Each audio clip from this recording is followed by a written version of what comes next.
दोस्तों, शाम गरीबा एक ऐसा लफ्ज़ है जो सुनते ही लोगों के जहनों में अजीबो गरीब सवालात उठने लगते हैं। इस नाम के आते ही कई दिलों में शक की लहरें दौड़ जाती हैं, कुछ चेहरों पर हैरत नमूदार हो जाती है तो कुछ दिलों में खौफ और तजस्सुस जाग जाती है। सवालात कुछ यूं जन्म लेते हैं, क्या वाकई इस रात कुछ ऐसा होता है जो शर्मनाक होता है? अंधेरे में वो हरकत की जाती हैं जो छुपाई जाती हैं। क्या शिया मुसलमान इस रात कोई गैर इखलाकी अमल करते हैं जिसे जिना कहा जाता है?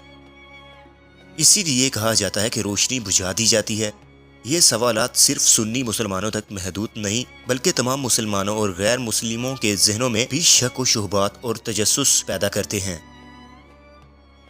इसकी वजह वो अफवाहें हैं जो नस्ल दर नस्ल मुंतकिल होती चली आ रही हैं। ये वो बातें हैं जो सीना ब सीना फैलती चली आ रही हैं। ये कहा जाता है कि 10वीं मुहर्रम की जब रात आती है और शिया उस रात इमाम बारगाह में जमा होते हैं तो मर्द और औरत एक ही छत के नीचे अंधेरे में कुछ ऐसा करते हैं जिसे छुपाया जाता है।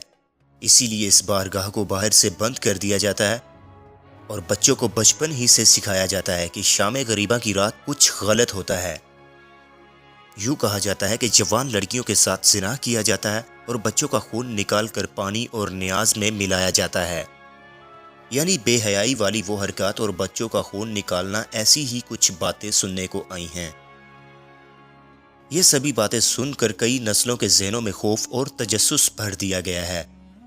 अफसोस की बात यह है कि इन बेशतर लोगों ने कभी खुद जाकर हकीकत में कुछ ऐसा देखा ही नहीं। वो सिर्फ दूसरों की बातों पर यकीन करते आए हैं, जबकि सच में ऐसा कुछ भी नहीं होता। ये सब मन गढ़ंत कहानियां और बातें हैं।